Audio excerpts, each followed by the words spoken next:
میں کہتی ہوں کہ ہم ندا کے ساتھ ہیں، ہم اس کا سہارا بنیں گے، ہماری کوئی ہیلپ کی اس کو ضرورت ہے، ہم کریں گے اس کی ہیلپ۔ اس ساری بات کے بعد میں تو کہوں گی کہ ان کی یہ جو آواز ہے، یہ ندا، ان کی آواز کو پھیلا دیں، ساری دنیا کو پتہ چلے کہ مرزا مسرور کے فیصلے اس طرح کے ہوتے ہیں۔ مرزا مسرور اس سے کہہ رہے ہیں تم خاموش ہو جاؤ، خاموش رہو، تمہاری عزت اس میں ہے کہ تم خاموش رہو۔ تو وہ خاموش رہے، اگر وہ خاموش نہیں رہے گی تو اس کی آواز کو دبا دیا جائے گا۔ کوئی پتہ نہیں ہے کہ اس کے ساتھ ظلم کر دیا جائے، کوئی پتہ نہیں ہے کہ اس کو قتل کر دیا جائے، کوئی پتہ نہیں ہے اس کو غائب کر دیا جائے۔ جیسے کہ عطیہ بتاتی ہے کہ ربوہ میں بہت ساری لڑکیوں کو غائب کر دیا گیا ہے اور کوئی پتہ نہیں وہ کہاں چلی گئی ہیں۔ اسی طرح ان کے اپنے خاندان میں یہ سب کچھ ہو رہا ہے۔ دیکھیں، خدا کا خوف کریں۔ اور میں کہتی ہوں مرزا طاہر کے متوالوں، میں بھی انہی میں شامل تھی۔ سوچو، سنو، دیکھو یہ مرزا طاہر کے خاندان میں مرزا طاہر کی بچی کے ساتھ یہ کیا ظلم ہوا ہے۔ یہ سوچنے کی بات ہے کہ جب ایک بچہ ہوتا ہے اور اس کے ساتھ یہ ظلم ہو جاتا ہے تو اس کو تو نہیں پتا ہوتا کہ یہ کیا چیز ہے۔ ظاہر ہے جب آپ سوچیں، آپ دنیا میں آئے ہیں، ابھی آپ دنیا دیکھ رہے ہیں، ایک بچہ دنیا دیکھ رہا ہے، اسے پتہ بھی نہیں ہے کہ یہ چیز کیا ہے، تو وہ اس چیز کا نشانہ بنتا ہے اور مسلسل بنتا جاتا ہے اور وہ اس چیز سے گن کھاتا ہے۔ 100%، 1000% میں کہتی ہوں، ایک بچہ اس چیز سے گن کھاتا ہے کہ یہ اس کے ساتھ کیا ہو رہا ہے۔ تو جب وہ اس کے ساتھ یہ مسلسل ہوتا چلا جاتا ہے اور وہ رکتا نہیں ہے، تو وہ جب یہ دیکھتا ہے، روحانی چیزیں دیکھتا ہے، دعائیں دیکھتا ہے، نمازیں دیکھتا ہے، یہ سب کچھ دیکھتا ہے، تو اس کے ذہن میں یہ کیا چیزیں آتی ہیں؟ وہ کہتا ہے یہ کیا ہے جو میرے ساتھ ہوتا رہا ہے، وہ کیا ہے؟ اور وہ کسی کو بتا بھی نہیں سکتا، کیونکہ جو کسی کا ریپ کرتا ہے وہ اس کو بلیک میل کرتا ہے، وہ اسے کہتا ہے کہ میں تمہیں مار دوں گا، تمہارے فلاں کو مار دوں گا، اس کو ڈراتا رہتا ہے، کیونکہ یہ ان لوگوں کے ہتھ کنڈے ہوتے ہیں ڈرانے کے لیے نا چھوٹے بچے کو، اور وہ بچہ ڈر جاتا ہے کہ کہیں ایسا نہ ہو جائے، کہیں ایسا نہ ہو جائے۔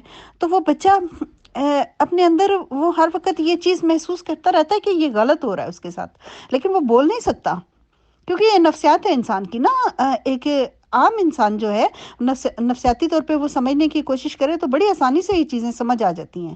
تو جب وہ بڑی ہو گئی ہے اور اس نے بتایا ہے اور اس نے اس چیز کو ٹھوکر ماری ہے کہ جا دفع ہو، اپنی جان چھوڑ میری، تو جب اس نے یہ خط لکھے ہیں، مرزا مسرور کو خط لکھے ہیں، اور مرزا مسرور جو ہے ان خطوں کے اوپر کوئی کان نہیں دھرے کیونکہ وہ ان کا سالہ ہے، اور پھر اس کو ہی کہتے ہیں کہ تم نے اپنے آپ کو اس کو پیش کیا، حد ہو گئی ہے، آپ کے پاس دماغ نہیں ہے، آپ کو سمجھ نہیں ہے کہ ایک بچہ اپنے آپ کو کیسے پیش کر سکتا ہے، وہ تو اس کا مسلسل ریپ کرتا چلا آیا ہے، اور وہ کیسے اپنے آپ کو پیش کر سکتی ہے کہ وہ اس کو پیش کر رہی ہے۔ خدا کا خوف کریں آپ کے پاس کوئی عقل نہیں ہے، آپ کو سمجھ نہیں ہے کہ وہ چھوٹی سی بچی سے لے کے وہ ریپ ہوتی چلی آ رہی ہے، اور وہ آپ کا سالہ ہے، اس لیے آپ ایسے کہہ رہے ہیں۔ بالکل روزی، آپ کی بات بالکل ٹھیک ہے۔ جیسے کہ ہماری ایک بہن عطیہ، اس نے بھی یہ بتایا ہے کہ کافی اس نے پروگرام کیے اس بارے میں، اور اس نے بھی بتایا کہ ربوہ میں اس طرح سے ہوتا ہے کہ لڑکیوں کو مار کے ان کے گھروں کے صحنوں میں ہی دفن کر دیا جاتا ہے۔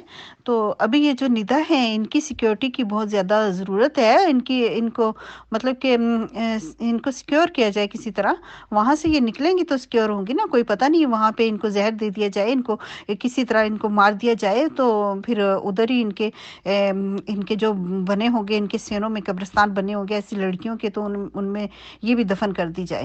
میرا کہنے کا مطلب ہے کہ وہ اپنے گھر میں یا جہاں پہ بھی کہیں ہیں وہ سیکیور نہیں ہے۔ اگر ان کے ساتھ کچھ ایسا ویسا ہوتا ہے تو ساری دنیا کو پتہ ہونا چاہیے کہ ان کے ساتھ یہ معاملہ چل رہا ہے، وہ کسی بھی وقت ان کے ساتھ کچھ بھی ایسا ہو سکتا ہے۔ تو اس سے پہلے کہ اس کو کوئی تکلیف پہنچائی جائے، کچھ اس کا کیا جائے، تو ہمیں یہ آواز پھیلا دینی چاہیے تاکہ لوگوں کو پتہ چل جائے کہ اگر اس کے ساتھ کچھ ہوتا ہے تو اس کے پیچھے جماعت ہے، جماعت مرزا مسرور ہے اس کے پیچھے۔ اور مرزا مسرور اسے کہہ رہے ہیں تم پہلے کیوں نہیں بولی؟ کس وقت بولتی وہ؟ جب وہ 1 سال کی تھی تب بولتی وہ؟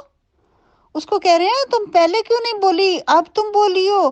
تو وہ کہتی ہے کہ میں ظاہر ہے میرا بھی یہ گناہ ہے کہ میں اب بولی ہوں، یہ میرا گناہ ہے، آپ کو یہ برا لگ رہا ہے۔ مرزا مسرور اسے کہہ رہے ہیں کیا ہوگا، تھوڑے دن لوگ بولیں گے پھر چپ کر جائیں گے۔ دیکھیں ذرا ڈٹائی دیکھیں ان کی، کہ تھوڑے دن لوگ بولیں گے پھر چپ کر جائیں گے، جس کے بعد وہ کہتی ہے کہ یہ آپ کی خوش فہمی ہے کہ تھوڑے دن بولیں گے۔ ابھی مرزا مسرور کا ایک تو گھر خطرے میں ہے، اور دوسرا ان کی گدی خطرے میں ہے، اور تیسرا جماعت پوری کی پوری خطرے میں ہے۔